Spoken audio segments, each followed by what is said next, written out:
بسم اللہ الرحمن الرحیم الحمد للہ رب العالمین والصلاة والسلام علی سید الانبیاء والمرسلین۔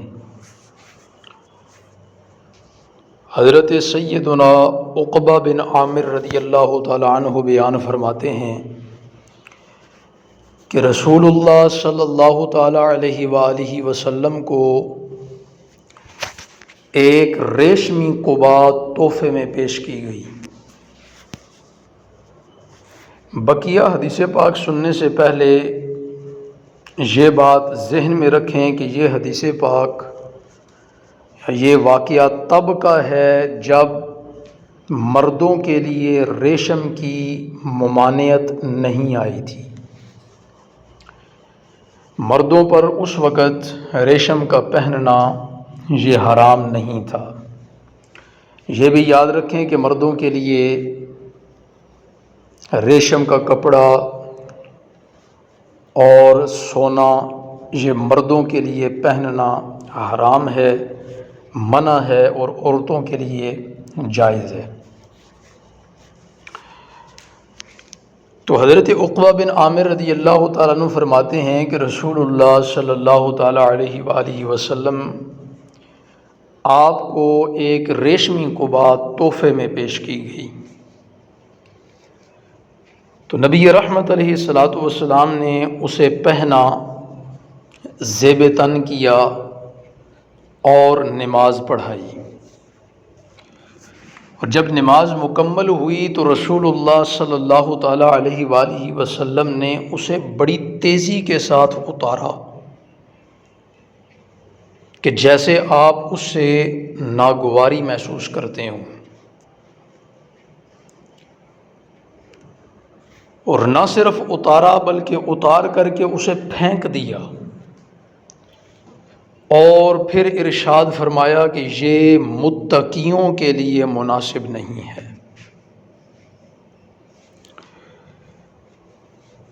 دیگر روایات میں اس کی تفصیل ملتی ہے کہ رسول اللہ صلی اللہ تعالیٰ علیہ وآلہ وسلم مغرب کی نماز آپ نے وہ ریشمی قبا پہن کر پڑھائی، اور سلام پھیرنے کے بعد اسے جلدی سے اتار پھینکا۔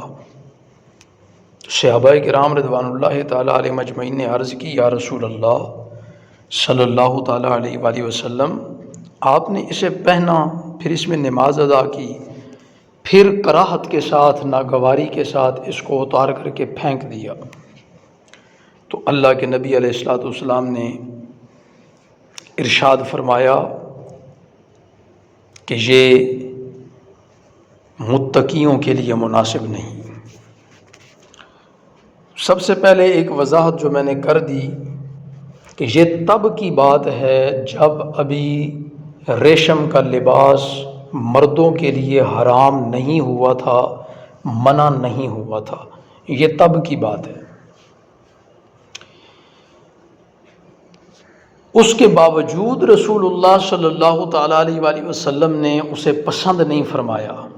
زیب تن ضرور کیا، نماز بھی پڑھائی، لیکن جیسے ہی نماز ختم ہوئی تو اللہ کے نبی علیہ الصلوۃ والسلام نے اس کو اتار کر کے پھینک دیا۔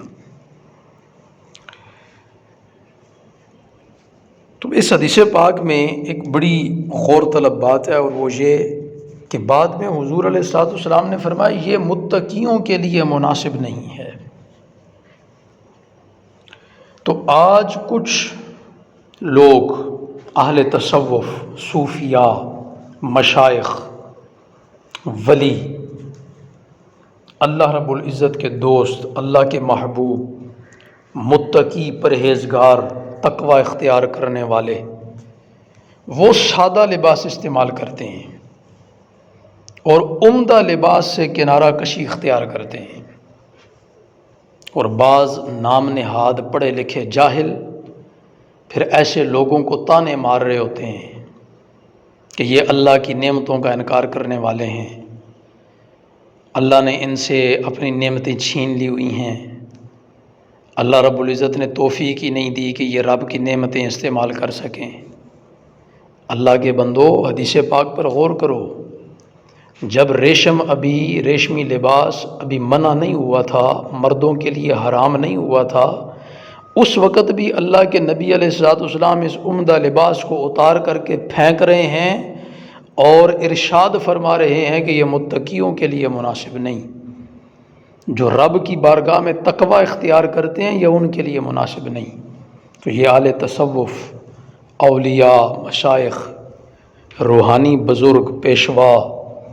تقوی اختیار کرنے والے لوگ، متقی، پرہیزگار، یہ جو سادگی اختیار کرتے ہیں اور سادہ کپڑے استعمال کرتے ہیں اور عمدہ لباس کو چھوڑ دیتے ہیں، تو اس حدیث پاک کے ساتھ ساتھ ایک اور حدیث پاک اس کو بھی یاد رکھیں اعتراض کرنے سے پہلے، کہ جس کا مفہوم یہ ہے حدیث پاک کا کہ جس نے ہوتے ہوئے عمدہ لباس چھوڑ دیا، عمدہ لباس ترک کر دیا اور سادہ لباس کا استعمال کیا، اللہ رب العزت قیامت کے دن اسے عمدہ ترین لباس کا جوڑا عطا فرمائے گا۔ اور پھر رسول اللہ صلی اللہ تعالیٰ علیہ وآلہ وسلم کے اپنے بارے میں اس فرمان عالی شان کو بھی ذہن میں رکھا کریں۔ ایسے لوگ جو خواہ مخواہ کا بے جا اعتراض کرتے ہیں کہ حضور نبی رحمت علیہ الصلوۃ والسلام ارشاد فرما رہے ہیں اگر میں چاہوں تو میرے ساتھ احد پہاڑ سونے کا بن کے میرے ساتھ ساتھ چلے، لیکن حضور نبی رحمت علیہ الصلوۃ والسلام نے قناعت کے رستے کو، سادگی کے رستے کو، فقر کے رستے کو اختیار کیا حضور نبی رحمت علیہ الصلوۃ والسلام نے۔ اللہ رب العزت ہمیں سمجھنے کی توفیق عطا فرمائے۔